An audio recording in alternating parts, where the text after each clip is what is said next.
작성해 주시기 바랍니다. 오늘 특별히 본문 8절에 사도 바울은 우리가 사방으로 우겨쌈을 당하여도 쌓이지 아니하며 답답한 일을 당하여도 낙심하지 아니하며 라고 했습니다. 특별히 우리가 인생을 살면서 실패했다고 인생에 실패한 것이 아니라 실패해질 때 결국 우리는 실패했다고 말할 수 있습니다. 그러면 어떻게 하면 우리가 실패해도 낙심하지 않을 수 있는지 그 부분을 좀 같이 나누기 원합니다. 금세기 초 세계의 존경과 사랑을 받던 지휘자 토스카니니는 원래 첼로의 연주자였습니다. 그러나 갑자기 심한 근시로 곡이 보이지를 않는 것입니다. 그래서 연주 시간에 제대로 악보를 볼 수가 없어서 그가 이 첼로, 오케스트라의 첼로를 늘 하고 싶은 강한 소원이 있었기 때문에 자기의 곡을 완전히 암기를 했습니다. 그런데 오케스트라는 자기 곡만 암기해서는 안 되는 것입니다. 다른 많은 사람들의 곡까지 암기를 해야 결국은 이제 자기의 곡을 첼로를 연주할 수가 있었습니다.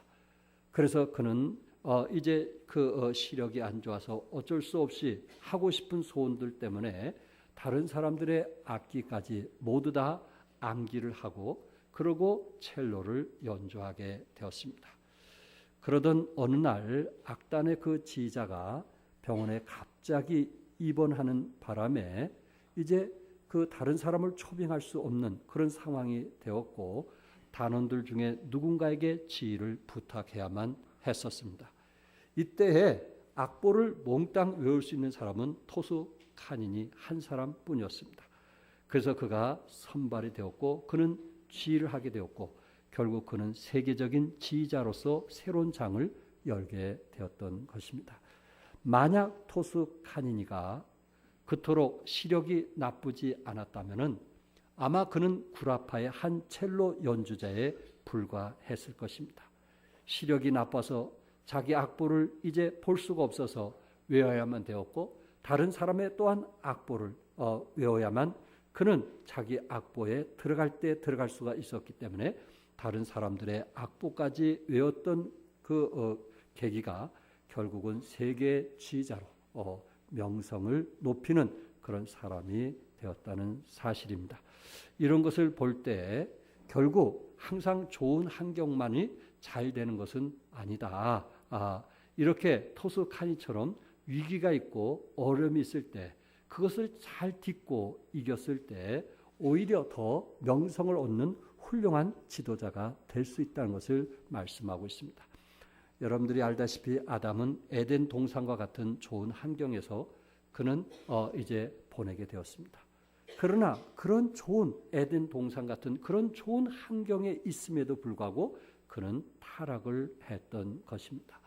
여러분과 내가 살면서 때로 우리는 원망할 수도 있고 불평할 수도 있고 절망할 수 있는 그런 삶을 살 수도 있겠지만은 그러나 이런 원망과 불평과 절망 속에 낙심할 것이 아니고 오히려 하나님께 감사하면서 여러분 자신의 문제를 극복하고 이겨서 승리하는 하나님의 사람들이 될 수 있기를 바랍니다. 이 낙심이라고 하는 것은 히브리어로 마사스라고 했는데 그 뜻은 용해시킨다, 황폐케 한다는 말이고 헬라어에서는 카코스라는 단어를 썼는데 무가치하다, 해롭다라는 뜻으로 사용되어지고 있습니다. 그러니까 낙심이라고 하는 것은 인간의 영혼을 황폐하게 만들고 무가치하고 해롭게 만들어 놓습니다. 낙심의 결과는 우리를 황폐케 만들며 무가치한 그러한 사람으로 살게 한다는 것입니다. 가치 있는 삶을 위해서는 오히려 때로 참 실패할 수도 있고 또한 어려움을 당할 수도 있지만 그것을 극복할 수 있다면 의미 있는 삶을 살 것인데 낙심을 하게 되면 오늘 그 의미를 설명한 것처럼 황폐하게 되고 무가치하게 되고 해로운 그런 삶을 살게 된다는 것입니다. 여러분과 내가 살아가면서 때로 저 자신도 낙심할 때도 있고 또 실망할 때도 있고 포기하고 싶을 때도 있습니다. 과연 우리가 왜 낙심해서는 안 되는가? 왜 포기해서는 안 되는가? 왜 내려놓아서는 안 되는가? 왜 실망해서는 안 되는가? 왜 원망과 불평해서는 안 되는가? 그 이유에 대해서 오늘 본문을 통해서 몇 가지 말씀을 나누기 원합니다. 첫째는 1절과 2절에서 우리에게 이 맡겨진 직분 때문에 낙심하지 않아야 된다는 것입니다. 1절에 그러므로 우리가 이 직분을 받아 긍휼하심을 입은 대로 낙심하지 아니하고, 이 직분을 받아 긍휼하심을 입은 대로 뭐하지 아니한다고 했어요? 낙심하지 아니한다고 말씀했어요. 우리에게는 반드시 이루어야 할 사명을 가지고 사는 사람들이기 때문에 때로 힘들고 어려울 수도 있지만, 원망하고 불평할 수도 있지만은, 그러나 우리는 낙심할 수가 없습니다. 왜? 해야 될 사명감이 있기 때문에 그렇습니다. 여러분, 우리 사회에서도 책임감 있는 사람은 낙심하지 않습니다. 해야 할 일이 있는 사람들은 결코 낙심할 시간이 없습니다. 때로 우리가 실패할지라도 결코 실패가 다른 사람보다 못하거나 부족해서 실패한 것은 아니지만, 우리가 실패할지라도 우리가 낙심할 수 없는 이유는 우리 각자의 해야 될 일이 있기 때문에 그렇습니다. 사도 바울은 거꾸러지는 실패 경험을 했지만 그것을 실패라고 부르고 있지 않습니다. 앨런 맥가니스는 실패를 실패라고 하기보다는 후퇴라고 불러야 한다고 했습니다. 한 번은 어떤 열의에 가득한 청년이 IBM의 그 CEO인 토마스 왁슨에게 물었습니다. 어떻게 하면 당신처럼 성공할 수 있습니까? 그런데 생각 외에 답변을 들었습니다. 더 많이 실패하십시오. 어떤 일을 도전하되 실패를 두려워하지 말고 도전하십시오. 그러나 실패할지라도 낙심하지 마십시오. 더 많이 실패해 본 사람이 결국은 사회의 지도자가 될 수 있습니다라는 이야기를 했습니다.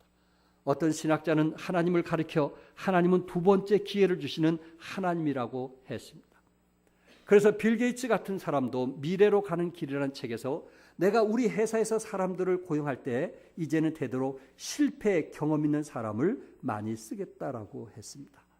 실패했다는 사실을 가지고 그 사람을 고용하겠다는 것이 아니고, 실패를 통해서 배운 사람, 실패를 통해서 교훈을 받은 사람, 실패를 통해서 다시는 이렇게 하지 않겠다라고, 그 실패가 자신의 어떤 성숙의 기회를 가져온 그런 사람을 쓰겠다, 그렇게 이야기를 했습니다. 미국에서 사업을 잘하고 있는 인투이트 회사가 있는데, 이 회사는 컴퓨터에 들어가는 소프트웨어를 생산하는 그런 회사고 지금 현재 잘 나가는 회사입니다. 그런데 이 회사에서 어떤 제품을 만들다가 실패를 하면 전 직원을 불러다 놓고 실패 파티를 연다고 합니다. 그러면서 사장이 하는 말이, 실패작을 내놓는 것이 실패가 아니라 실패해서 배우지 못하는 것이 진정한 실패라고 교훈을 한다고 합니다. 그러니까 실패작을 내놓는 것이 실패가 아니고, 실패해서 뭐하지 못하는 거? 배우지 못하는 거. 우리가 실패할 수 있지만은 그 실패에서 배우지 못한 그 사람이 바로 실패자라. 그래서 우리는 이 실패를 통해서 뭔가 하나 교훈을 배우고 뭔가 잘못된 것을 배웠다면은 우리는 실패한 사람이 아니라 하는 이야기입니다. 실패 없는 성공은 있을 수가 없습니다. 성공은 반드시 실패를 통하여 이루어지기 때문에 그렇습니다. 진정한 성공을 거두려면 반드시 우리는 실패할 수 있다는 것입니다. 실패를 성공의 필수 요소로 인식을 해야만 한다는 것입니다. 그렇기 때문에 여러분과 내가 실패했을 때 그 실패를 부끄럽게 생각하지 마시기 바랍니다. 그 실패를 감추려고 생각하지 마시기 바랍니다. 그 실패를 사람들 앞에 부인하려고 하지 마시기 바랍니다. 그 사람은 더 이상 성숙할 수가 없습니다.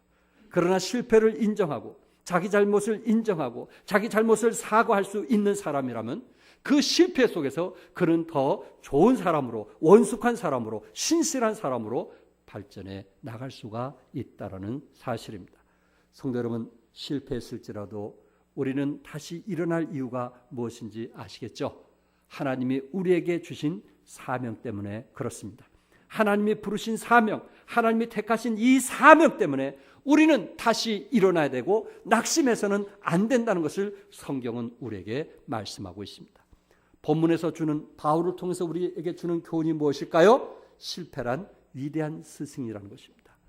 본문을 통해서 우리에게 주는 교훈이 무엇일까요? 실패처럼 훌륭한 교사는 없다는 것입니다. 실패는 놀라운 가치가 있다는 것입니다. 그러므로 여러분과 내가 살아가면서 어떤 실패를 하게 됐을 때 그 실패 때문에 낙담하고 실망하고 좌절할 것이 아니고 그 실패를 통해서 교훈을 배울 수 있기를 바라고 또한 다시 일어날 수 있기를 바랍니다. 본문 7절에 우리가 이 보배를 질그릇에 가졌으니 이는 심히 큰 능력은 누구에게 있고 하나님께 있고 우리에게 있지 아니함을 알게 하려 함이라. 결국 큰 능력은 우리 손에 있는 것이 아니고 누구 손에 있어요? 하나님 손에 있음을 알게 한다고 말씀을 했습니다. 어떤 문제를 만나게 될 때 그 문제 자체보다는 그 문제를 어떻게 대할 것인가 하는 우리의 자세와 태도가 중요하다는 것입니다. 부정적인 사람은 언제나 문제 중심으로 생각합니다. 그러나 적극적인 사람은 해결 중심으로 생각합니다. 소극적인 사람은 왜 나에게 이런 어려움을 주지? 왜 나에게 이런 고통을 주지? 왜 나만 이런 문제 속에서 살게 하지? 왜 나에게 이런 사람을 만나겠지? 항상 왜라는 질문을 합니다. 그래서 더 깊이 그 문제 속에 빠져 들어갑니다.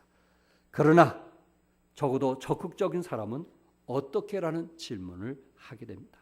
어떻게? 창의적이고 적극적인 해결 의지를 갖는다는 것입니다.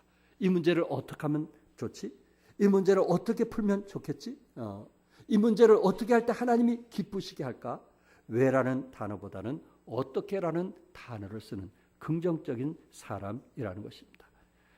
앨런 맥기니스는 성공하는 사람이나 실패하는 사람이나 모두 실수를 한다.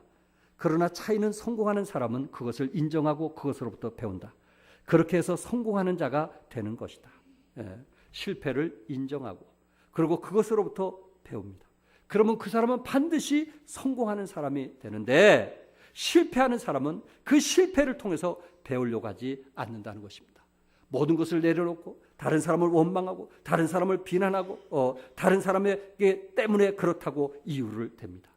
여러분 내가 실패했을 때 그 실패가 무엇인지 자신에게 질문을 던지고 그리고 자신의 부족한 점을 깨달을 수 있다면 그 사람은 더 큰 사람으로 훌륭한 사람으로 원숙한 사람으로 변화가 될 것입니다.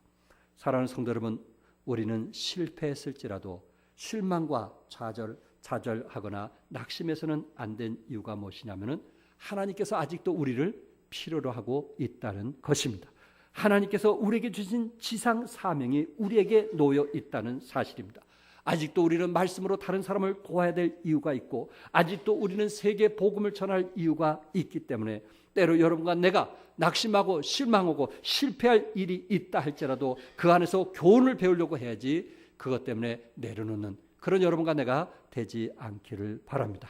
실패를 딛고 일어서기 위해서는 결국 오늘 그 본문의 7절에 말씀한 것처럼 누구만 의지해야 되겠어요? 하나님을 의지해야 됩니다. 인간의 노력만으로는 안 됩니다. 인간의 노력에는 한계가 있어요. 하나님의 도우심이 절대적으로 필요한 것입니다. 인간에게는 끝이 하나님에게는 뭐가 돼요? 시작이 되는 것입니다. 사랑하는 성도 여러분, 하나님을 의지하면 어떤 실패도 극복할 수 있음을 믿으시기 바랍니다. 하나님을 의지하면서 하나님이 우리에게 주신 사명이 무엇인가? 그 사명을 감당하기 위해서 낙심과 원망과 불평으로부터 일어날 수 있는 여러분과 내가 될 수 있기를 바랍니다. 두 번째, 우리는 고난을 통하여 빚어서 쓰시기 원하심으로 낙심하지 않는다는 것입니다. 8절에서부터 10절에 말씀을 했습니다. 사도 바울은 우겨쌈을 당했고 답답한 일을 당했습니다. 사도 바울은 거꾸로 트림을 당했습니다. 완전히 녹다운이 되었어요. 그러나 사도 바울은 다시 일어났어요. 왜? 녹다운은 되었지만은 녹아웃은 되지 않았기 때문에 그렇습니다. 다시 말해 포기하지 않았다는 것입니다. 결코 실패가 아닙니다. 포기하기까지는 뭐가 아니에요? 실패가 아닙니다. 우리는 포기할 때 정말 실패가 될 수 있습니다. 진정한 성공은 포기하지 않고 계속 가는 것입니다.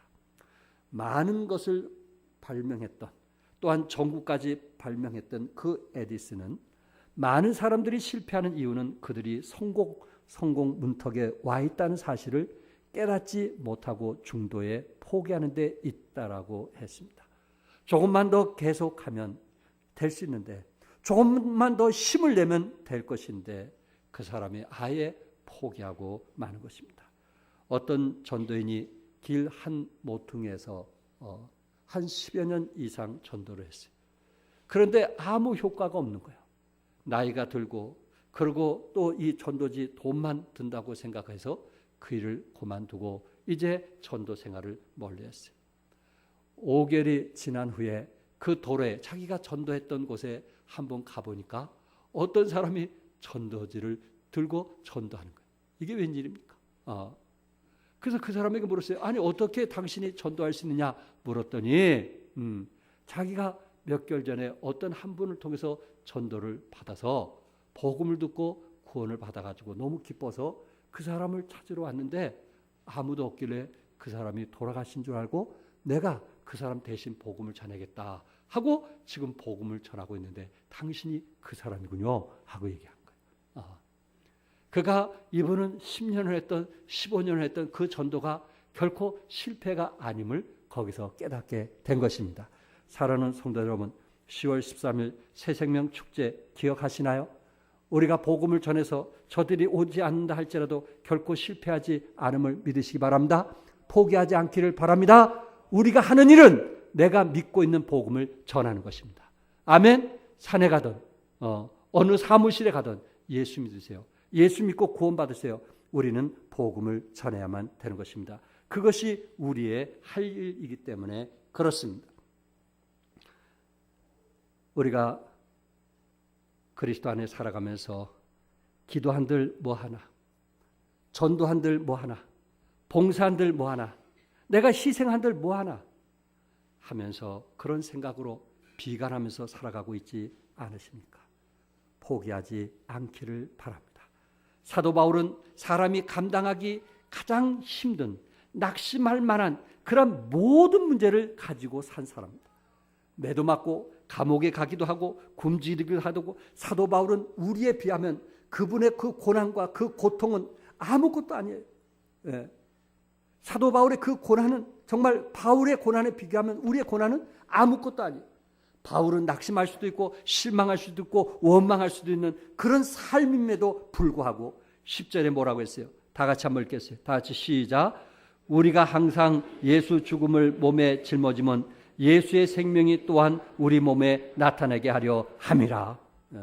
예수의 죽음을, 예수님처럼 고난당하고 핍박당하고 그러고 낙심하고 실망할 수밖에 없는 그런 상황에 임할 수밖에 없는 것은 예수의 생명이 또한 우리의 몸에 나타나게 하려 함이라. 부활하신 예수님처럼 다시 일어나는, 또한 주님을 의지하는, 주님을 붙들면서 또한 복음을 전하는 사도 바울의 모습을 우리는 보게 되는 것입니다. 최근에 러시아의 과학자들이 특별한 실험을 했습니다. 편한 사람의 생명이 얼마나 단축될까, 그것을 연구를 하게 했어요. 그래서 과학자들은 이 동물들을 먼저 이제 그 선택을 해가지고 두 그룹으로 나눠서 한쪽 동물은 아주 좋은 환경에, 좋은 공기에, 좋은 온도에, 그리고 최고로 좋은 음식들만 계속 갖다 줬어요. 그리고 한쪽 동물들은 좀 배고플 정도로 주고 고통을 주고 아픔을 줬어요. 그리고 긴장하게 만들었어요. 1년, 2년 지났는데 어떤 현상이 생겼냐면 누구의 생명이 단축됐을 것 같아요? 누구의 생명이? 전자예요, 후자예요? 전자예요. 편안하고 좋은 공기 속에서, 좋은 환경 속에서 최고로 좋은 음식만 먹였더니 이 동물들이 너무 편안해가지고 너무 편안해가지고 이상한 병들이 생기면서 죽어가더라고요. 그런데 긴장했던 동물들은 싱싱하고 생기가 있고 또 긴장 속에서 사니까 오히려 더 건강하다는 결과가 나왔습니다. 여러분, 일본의 생활이 얼마나 풍요롭습니까? 우리나라보다 그들의 생활은 10배나 풍요로운 나라가 일본이에요. 그런데 자살률이 제일 많잖아요. 자살률이 제일 많잖아요. 10대 아이들이 자살률이 제일 많잖아요. 그렇게 편하게 부모들이 편하게 먹여주고 재워주고 편하게 살게 했는데도 자살률이 많잖아요. 아파트에서 그냥 자살하는 것을 쉽게 생각하잖아요. 그곳에서 선교사의 일을 하는 병재찬 선교사님의 그분의 말을 빌린다면은, 이분이 그곳에서 한 30년 이상 선교를 하셨던 분인데, 일본 사람들 중에 한 가정에 한 사람 아니면 두 사람, 우울증이나 정신병 걸린 사람이 없는 사람이 없다는 거예요. 한 가정에 한 사람이나 두 사람. 그게 통계라는 거예요. 그렇게 잘 사는 나라에 한 가정에 한 사람 두 사람 이상이 우울증이나 정신병에 걸렸다는 거예요. 생활이 편한데, 너무 생활이 편하니까 그들이 해야 할 일이 없는 거예요. 너무 만족하는 거예요. 삶의 의미가 없는 거예요. 그래서 사람들이 자살하는 거예요. 편한 것만 결코 좋은 것은 아니다. 우리 자식들에게, 부모에게 다 모든 것 다 갖춰주는 것이 자식들에게 잘하는 부모는 결코 아니다. 필요함도 알게 하고, 부족함도 알게 하고, 그리고 엄마 아빠에게 간절히 구해서 억지로 주는 그런 상황이 놓였을 때 아이들이 긴장하면서 살게 하는 것이지, 아이들에게 모든 조건을 다 준다고 해서 그 아이들이 잘 된다. 결국 그 아이들이 정신병이나 걸리고 우울증에 걸리고 아이들과 같이 협력하지 못하고 그런 상황에 놓이게 된다는 거예요. 인생살이에서 고통의 환경은 누구에게나 다 있습니다. 인생길에서 고통이 없이 사는 사람은 아무도 없습니다. 고통스러운 환경에서 어떤 사람은 잘못 생각해서 잘못 길을 걷는 사람이 있고, 어떤 사람은 좌절하고 절망하고 실망하는 사람이 있고, 어떤 사람은 그 고통에서 딛고 이겨내서 건강한 삶을 사는 사람도 있다라는 것입니다. 하나님은 쓰시게 하여 우리를 빚으심을 믿으시기 바랍니다. 하나님은 우리를 버리시게 하여 고난을 주시는 것이 아니고, 사명을 감당하도록 빚으시는, 실망하거나 낙심하거나 포기하도록 하기 위해서 빚으시는 것이 아니고, 하나님은 우리를 더욱더 쓰시기 위해서 빚으시는 그런 하나님을 믿으시기 바랍니다.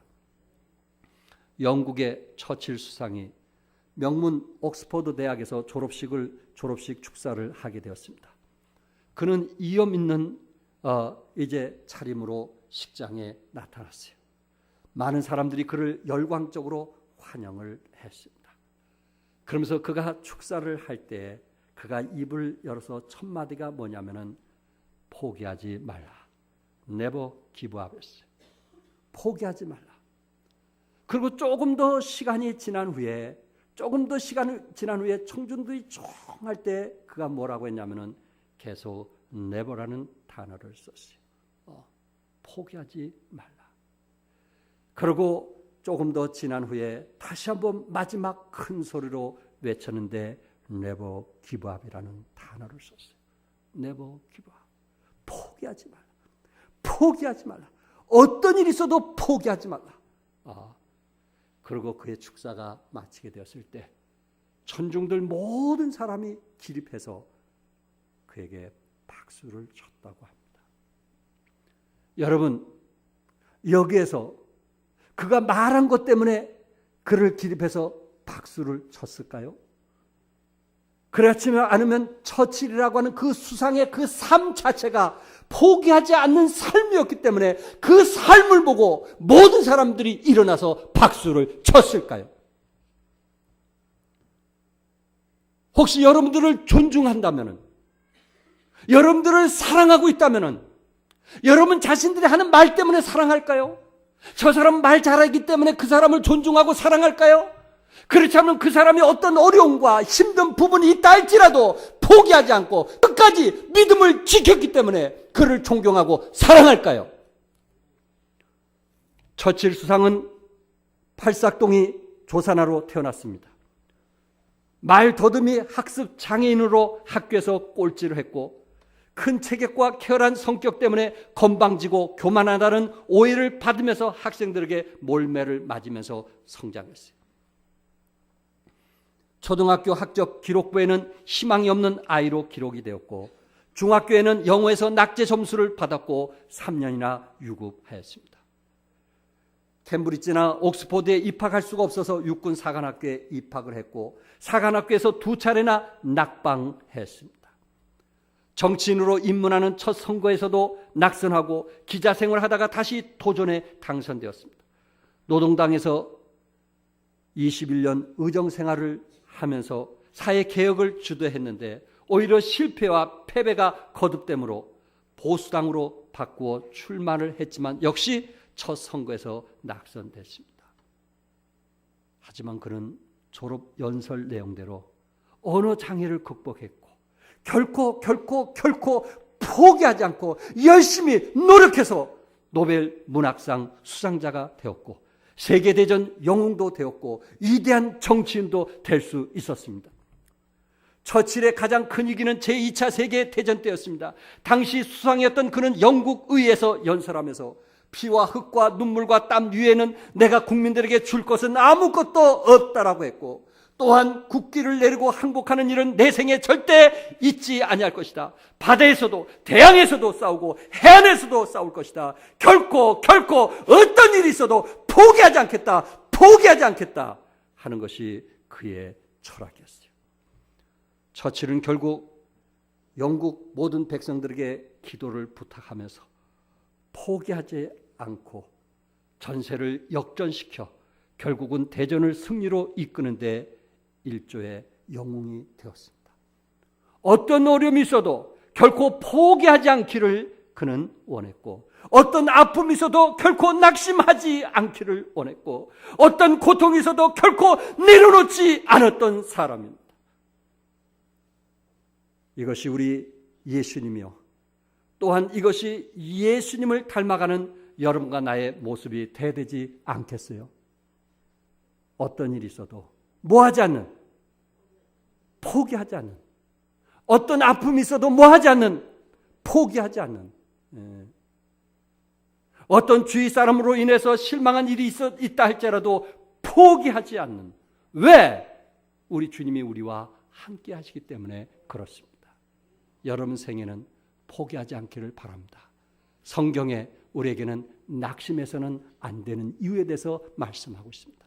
우리 생에 낙심이란 말을 써서는 안 될 것입니다. 우리 주님이 우리와 함께 하시기 때문에 그렇습니다. 끝으로 미래의 소망이 있기에 낙심하지 않는 것입니다. 16절과 18절에서 우리에게 말씀하고 있어요.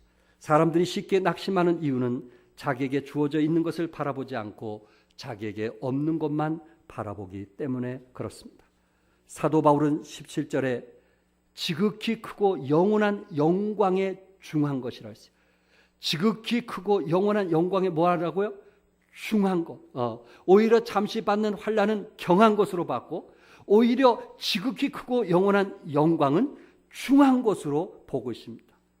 그는 고난과 어려움을 당하면서 오히려 하나님께 이것이 영광이 되고 그리고 점차적으로 계속 증가하는 하나님의 축복이 그에게 계속 임하는 그것을 그는 체험했습니다.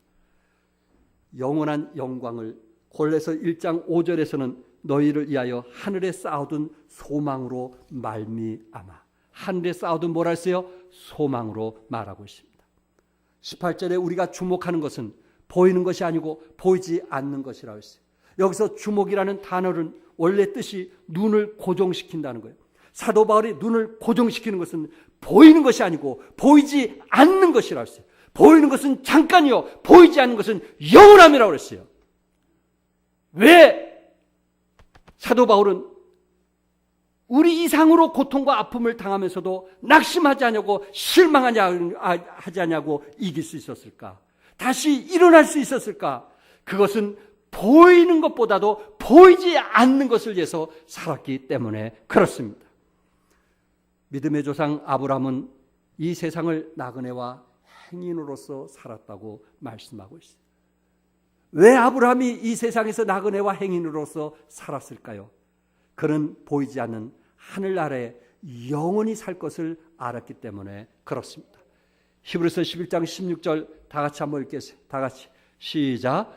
그들이 이제는 더 나은 본향을 사모하니 곧 하늘에 있는 것이라. 이러므로 하나님이 그들의 하나님이라 일컬음을 받으심을 부끄러워하지 아니하시고 그들을 위하여 한 성을 예비하셨느니라. 한 성을 예비하였습니다. 더 나은 뭐예요? 본향을 사모했기 때문에 때로 애환이 있고 어려움이 있지만은 실망하지 않으려고 믿음으로 살 수가 있었던 것입니다. 토마스 라우슨 테일러라고 하는 목사님이 계셨어요. 이분은 19세기 영국의 목사로서 이제 사역을 했는데 늘 몸이 아팠어요. 건강이 안 좋았어요. 전도하기도 힘들고 설교하기도 정말 힘들었어요. 그러나 어쨌든 최선을 다해서 선교하고 그리고 최선을 다해서 말씀을 전하고 최선을 다해서 살아있는 동안 최선을 다하면서 1835년 3월 6일 날 그는 성도들에게 이런 메시지를 전하면서 뭐라고 얘기했냐면 나는 죽을 때 하나님의 성경을 들고 죽고 싶다고 그랬어요. 하나님의 성경책을 들고 뭐 하고 싶다 그랬어요? 죽고 싶다고 했어요. 자기의 죽음을 예감했습니다. 그 다음날 아침 가족들이 이상하게 일어나지 않아서 가보니까 이미 그곳에서 소천한 모습을 보았어요. 그는 27살 나이에 소천했어요. 27살. 예. 이복순 할머니 따님이 며칠 전에 주님 품 안에 갔던 것처럼 이분은 27살에 주님 품 안에 갔어요. 그러니 부모의 마음이 어떠하겠어요? 그래서 이가 마지막 이제 임종하면서 그가 쓴 시가 있는데 그게 뭐냐면은 괴로운 인생길 가는 몸 479장 통합 찬송은 290장인데 479장 괴로운 인생길 가는 몸이 편안히 쉴 곳이 아주 없네. 걱정과 고생이 어디는 없으리 돌아갈래 고향 하늘나라 광야에 찬바람 불더라도 앞으로 남은 길 멀지 않네. 산 넘어 눈보라 재우쳐 불어도 돌아갈래 고향 하늘나라. 3절 다 같이 부르겠어요. 날 구원하신 주 모시옵고 영원한 영광을 누리리라. 그리던 성도들 한자리 만나리 돌아갈래 고향 하늘나라. 아멘. 그 시에서 27살에 주님 품 안에 가면서 돌아갈 내 고향, 돌아갈 내 고향, 3절에도 돌아갈 내 고향, 그러면서 그리던 성도들 한자리에 만나리 돌아갈 내 고향 하늘나라. 그분은 하늘나라 천국을 향해서 갈 것을 생각하니까 낙심할 이유도 없고 실망할 이유도 없고 더 이상 사람들에게 상처받을 이유도 없어요.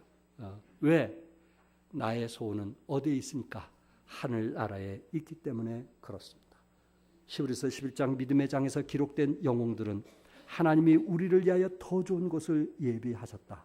더 좋은 것을 예비하셨기 때문에 주위에서 비난과 업신여김과 조롱을 당할지라도 두려워할 이유가 없는 것은, 그것 때문에 내가 잠을 이루지 못할 이유가 없는 것은 내가 이 땅을 위해서 사는 것이 아니고 더 좋은 것을 위하여 더 좋은 나라를 향해서 나아가고 있기 때문에 그렇습니다.